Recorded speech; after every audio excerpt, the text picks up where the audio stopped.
Hello, and thank you for joining us here at HousePro Academy, a division of iAcademy Biz.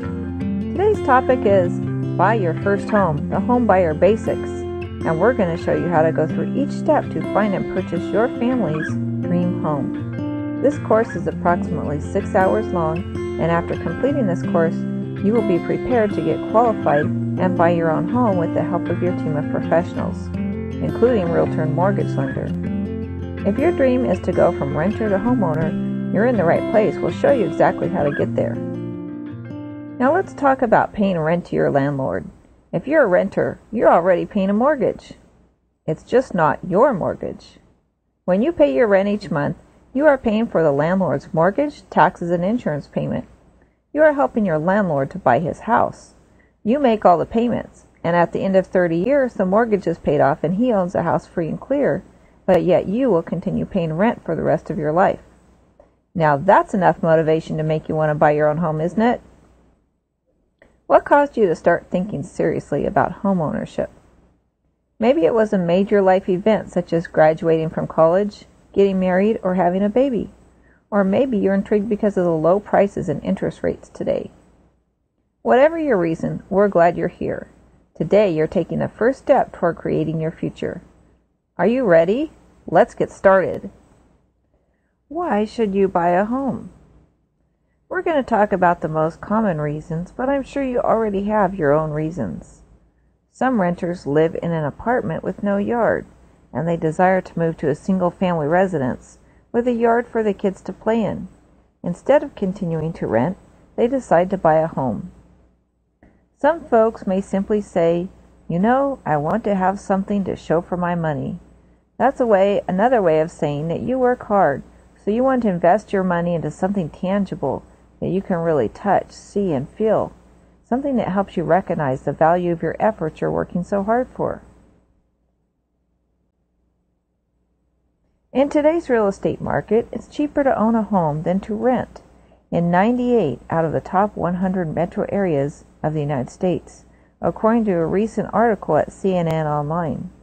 That is truly astounding. In most places in America, a mortgage housing payment often costs the same or less than rent. And while home prices won't stay this low forever, any time is a great time to buy if it makes financial sense for your family's budget. The second reason to buy is family stability. You know you and your family will be living in one place for a long time. If you have children in school, you know they aren't going to have to change schools just because your landlord gave you a notice to move. Children thrive when they know they have a stable home to come back to every day. Once you get to know your neighbors, you and your family will feel safe in the community. In a great community, kids play together, neighbors look out for each other. A good neighborhood offers a sense of security. The third reason is that tax benefit of being able to write off your mortgage interest, property taxes, and other costs on your annual income taxes. By itemizing your tax deductions, homeowners find that they save much money because they owe less federal and state taxes. That's different than renting, and it's a big reason why many renters decide to buy a home. Another reason is anticipated appreciation. That's why a lot of homeowners invest in a house and they think of it as an investment. Although I would caution you not to buy a house solely for future appreciation, because the house may depreciate in the short term depending on the market. However, studies have shown that over the long term, homeowners will often realize an appreciation rate of about 5% per year. That's why we talk about buying and owning a home for the long term. Another great reason to own your home is future retirement. After you pay off your mortgage, you will own your home free and clear without any monthly mortgage payments. All you'll have to pay are taxes and insurance each year, and perhaps homeowner dues if you live in an HOA community. So with your mortgage payment gone, your overhead is greatly reduced and you can afford to retire. Now that's a great future to look forward to. Many families start with home ownership as the basic foundation of their wealth strategy. As you build your financial portfolio, buying your first home can be a vital stepping stone to wealth management. Although we don't advise you to purchase your family's home as a way to get rich, we do realize that many homeowners will eventually move up to a larger home for their family, and when they do, they often keep their first house as a rental property.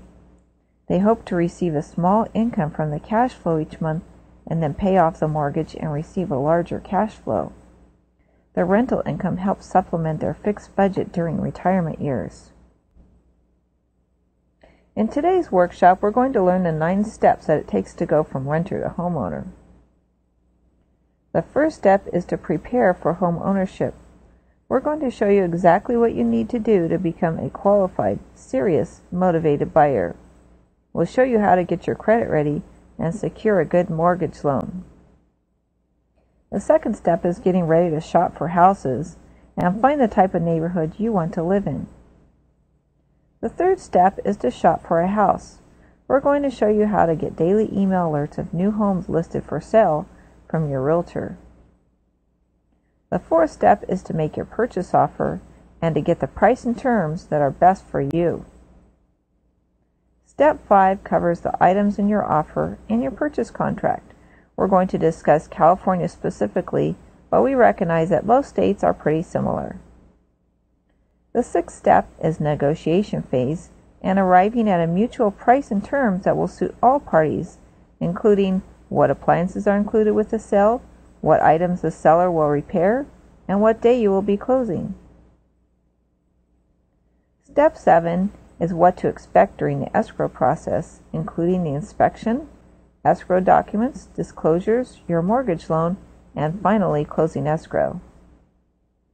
Congratulations! The 8th step is closing escrow and taking possession of your new home. Renting versus owning. Now let's discuss the difference between renting and owning a home. Some of it has to do with our mentality. In other words, the way that you and I think about things and how we view them. When you're a renter, you're not responsible for a lot of things. When something around the house breaks, you just call your landlord and he gets it fixed. Your landlord is responsible to pay all the bills on the house, including mortgage, taxes, and insurance. It's easy to sit back and let the landlord do everything.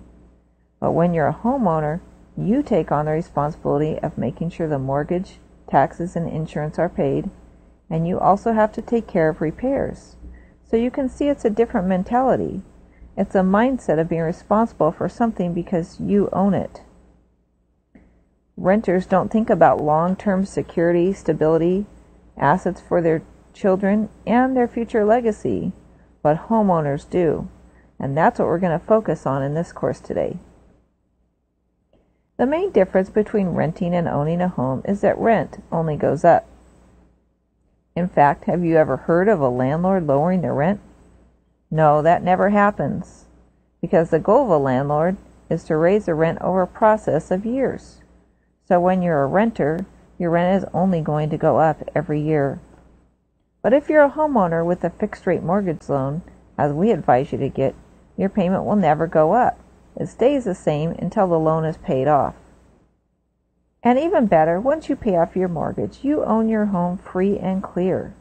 So whether you have a 15-year, 20-year, or 30-year loan, you'll eventually pay it off, and then you won't have any more loan payments at all.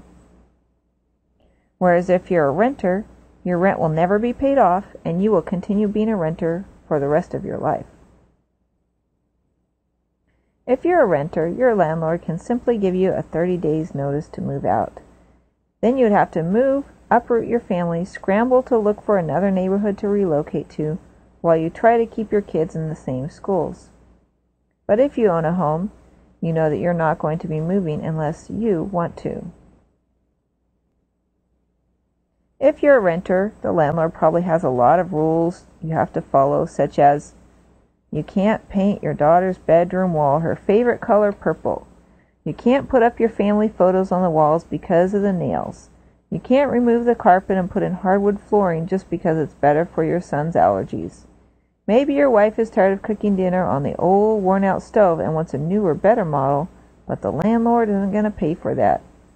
However, when you own the house, you have the opportunity to remodel it, to paint it, Fix it up and personalize it just the way you and your family desire.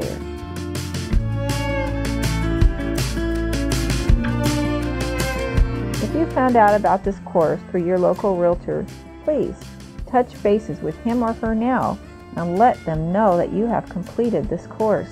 Your realtor will be excited to know that you're now educated about the process of buying your first home and you're ready to get started and take some action.